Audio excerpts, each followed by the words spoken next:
Je vais pas le dire. Bonjour à toutes et à tous et bienvenue dans Morning Change, votre nouvelle mini-série dédiée à la conduite du changement.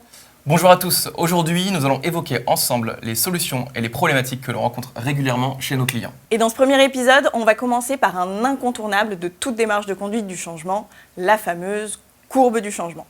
Je crois Arnaud qu'on a déjà tous vécu cette courbe, parfois même sans s'en rendre compte. Exactement Charlotte, que ce soit un nouveau système de notation à l'école, que ce soit la mise à jour d'une application mobile, que ce soit l'emménagement dans un nouvel espace de travail, le cheminement est toujours le même. Tout d'abord, on est frustré, on rejette, puis peu à peu, on accepte et on s'adapte. Exactement.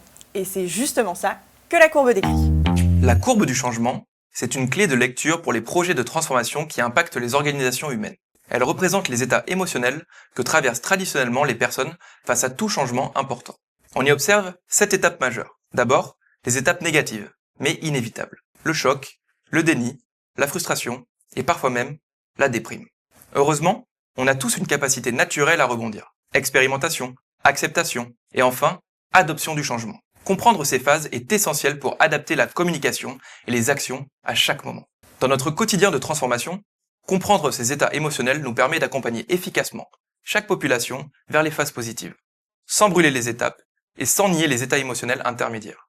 Il est ainsi inutile, voire contre-productif, de communiquer massivement sur les bénéfices de la transformation pour des populations découvrant pour la première fois leur nouvel environnement. Il vaut mieux privilégier l'écoute locale et la présence terrain aux communications surpositives. Dans le même état d'esprit, communiquer très tôt, concrètement et honnêtement sur les changements à venir permet de réduire les situations d'angoisse et de stress de chaque population. L'objectif recherché dans toutes ces actions est de créer du dialogue et de la confiance dans la durée entre l'équipe de transformation et les collectifs impactés. En conclusion, chaque étape demande des actions adaptées. Et parfois, il faut accepter qu'il y ait un retour en arrière. C'est normal, ça fait partie du jeu. Voilà pour cette première capsule. Merci à tous de nous avoir suivis. Arnaud, dans le prochain épisode ? Dans le prochain épisode, nous vous parlerons de gamification. J'ai hâte de découvrir tout ça. À très vite ! Au revoir tout le monde!